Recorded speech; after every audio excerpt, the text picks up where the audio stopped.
On poursuit ce Lex Inside, on va parler de la fraude au remboursement ou refund avec mon invité Stéphanie Foulgoc, associée au sein du cabinet Next Avocat. Stéphanie, bonjour. Bonjour Arnaud. Nous allons évoquer la fraude au remboursement ou refund, une arnaque très en vogue qui consiste à obtenir le remboursement d'un produit qu'on a commandé en ligne tout en conservant le produit. Concrètement, quels sont les différents mécanismes de fraude qui sont identifiés en la matière? Alors, quand on parle de fraude au remboursement, on identifie deux cas de figure. Soit le cas où l'individu, sous un faux nom ou une identité usurpée, achète un produit sur un site de vente en ligne, il le reçoit, mais il déclare en pur mensonge ne pas l'avoir reçu ou que l'emballage était abîmé et en demande le remboursement. Il obtient le remboursement, il conserve le produit, il le revend, il en jouit comme bon lui semble. Et l'autre cas, l'individu déclare avoir reçu le produit, mais exerce son droit de rétractation, ce qu'il peut faire dans les 14 jours de la récupération du bien. Et là aussi, demande le remboursement. Il déclare renvoyer le produit, mais dans le colis de réexpédition, il y glisse des chiffons, de la terre, un produit contrefait, et il ne restitue pas le bien. D'accord. On va s'intéresser au cadre légal. Est-ce que ce cadre légal, il est adapté pour ce type de fraude? Alors, il est tout à fait adapté parce qu'on est dans de la pure escroquerie, donc qui est sanctionné pénalement par 5 ans d'emprisonnement, 375 000 euros d'amende. La difficulté, bien sûr, est toujours d'identifier les auteurs de la fraude. Alors comment on fait justement pour les identifier en général? Alors, l'anonymat est la règle sur Internet. C'est assez facile de se créer des faux profils ou d'usurper l'identité de personnes, alors quand on est rompu à l'exercice, bien sûr. Donc, il va falloir pour cela obtenir le concours des autorités de police, des autorités judiciaires pour que des enquêtes avec les pouvoirs qui leur sont propres puissent être menées. Alors on va s'intéresser à la prévention contre ces pratiques. Face à ces fraudes, comment les plateformes concrètement peuvent-elles faire pour se prévenir juridiquement de telles arnaques? Alors, donc, il y a les plateformes et les grands sites de vente en ligne qui font un choix stratégique assez évident de fluidifier la commercialisation de produits, la consommation via leurs services.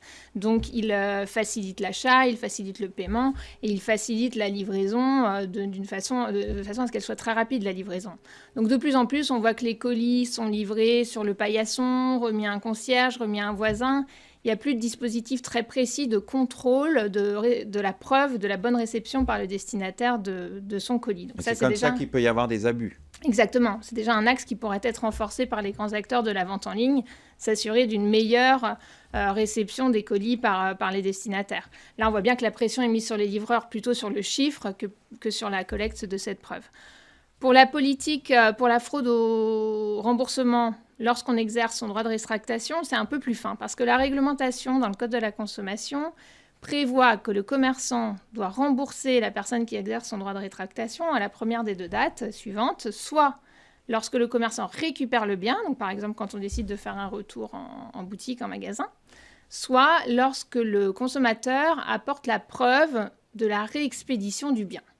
D'accord. Et là, on voit qu'entre la preuve de la réexpédition d'un colis dans lequel finalement on ne sait pas ce qu'il y a, et la preuve de la réexpédition d'un bien, il pourrait y avoir un choix stratégique, là encore, des commerçants de ne procéder au remboursement qu'une fois qu'ils ont récupéré le bien qui doit leur être restitué, et pas uniquement lorsque ce colis a été remis au point relais. Donc on voit quand même qu'il y a des leviers pour les plateformes pour essayer justement d'éviter ces arnaques. On va s'intéresser maintenant au recours juridique.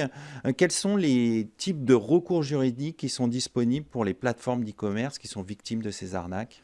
Alors, il y en a deux. On peut leur conseiller déjà de déposer des plaintes pénales pour mobiliser les autorités de police et judiciaires. Et ensuite, dans le cadre d'une action civile, chercher à obtenir réparation des préjudices qu'ils ont subis. Il y a eu des sanctions. Il y a eu des sanctions, des refunders, comme on appelle les auteurs de ces fraudes, qui ont été condamnés pénalement et à indemniser les vendeurs, les commerçants qui avaient été escroqués. Alors, on va s'intéresser à un autre aspect plus RGPD, l'utilisation d'algorithmes par ces plateformes qui utilisent l'intelligence artificielle. Est-ce que c'est conforme au RGPD? On pense notamment aux données personnelles des fraudeurs. Combien de temps elles peuvent les conserver? Et est-ce que c'est conforme au RGPD? Alors, ce serait une trop bonne nouvelle pour les fraudeurs que le RGPD puisse être un joker absolu qui pourrait opposer pour ne pas être exclu de certains services ou alors sanctionné ou alors même identifié dans le cadre de dispositifs de prévention qui seraient mis en place.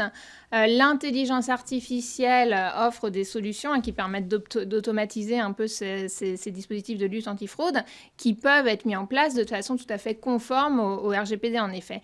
Il suffit pour ça donc d'identifier quelle est la base légale du traitement. Là, ce sera l'intérêt légitime qu'ont ces grandes plateformes ou les grands sites de vente en ligne à mettre en place des dispositifs de lutte antifraude. Et il faudra également s'assurer que ces mécanismes n'excluent pas de façon automatique et technique des personnes du bénéfice de leur service. Il faut toujours qu'il y ait un contrôle humain qui vienne vérifier avant l'exclusion. Il faudra éviter qu'il y ait des biais discriminatoires qui soient mis en place également. Alors, on va s'intéresser aux victimes, entre guillemets, collatérales, les victimes indirectes de ces pratiques, comme les vendeurs tiers sur les marketplaces.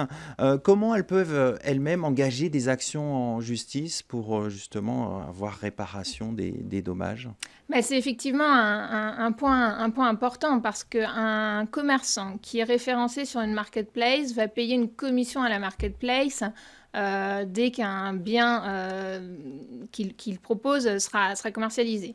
Il paiera à nouveau une commission à la marketplace quand il y aura des retours qui devront être gérés par les services de logistique mis en place souvent par la marketplace. S'il est imposé à ce commerçant de procéder à un remboursement très rapide aux fraudeurs en réalité, et que le commerçant est en capacité de démontrer qu'en réalité il y a eu quand même une carence dans la façon dont la marketplace, la plateforme organise la livraison, la collecte de la preuve de la bonne livraison ou les mécanismes de retour et la rapidité dans laquelle la marketplace impose que des remboursements soient faits aux consommateurs. Lorsque ce commerçant va récupérer, comme on l'a vu tout à l'heure, des chiffons, un bien contrefait ou de la terre en lieu et place du bien qu'il devait récupérer, il y a des terrains d'action qui peuvent être contractuels ou délictuels en fonction des liens qui le lient à la dite plateforme. Et par ailleurs, il est aussi victime des comportements qui sont qualifiés d'infraction pénale, donc il peut aussi déposer une plainte pénale. D'accord, mais il faut démontrer la négligence de la plateforme, c'est ça?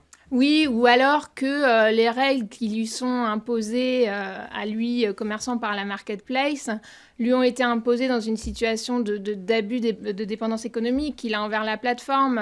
Et peut-être que s'il avait été un commerçant indépendant ou plus libre des solutions de remboursement qu'il voulait mettre en place, il aurait privilégié un remboursement uniquement après avoir récupérer le bien, par exemple, dans le cadre de l'exercice d'un droit de rétractation. Donc, il y a effectivement des leviers certainement à mettre en place. Donc, on peut quand même, parce que c'est un véritable fléau, ces plateformes, c'est énormément de colis qui sont comme ça diffusés sur ces plateformes. Et donc, c'est des fraudes qui peuvent être considérables.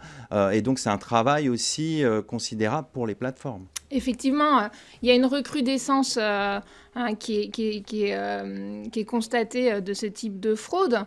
Alors, un travail considérable pour la plateforme, c'est sûr, mais quand on voit à quel point les plateformes, les marketplaces offrent des solutions qui sont très efficaces, par exemple, dans la rapidité dans laquelle les colis sont livrés, les services de logistique sont très performants, on se dit qu'ils doivent avoir la possibilité, en faisant une priorité, de mettre en place la même ingénierie dans la lutte contre la fraude. On va conclure là-dessus. Merci Stéphanie Foulgog. Je rappelle que vous êtes associée au sein du cabinet Next Avocat. Merci Arnaud. Tout de suite, l'émission continue. On va parler de plan de départ volontaire et de restructuration et comment éviter les risques psychosociaux.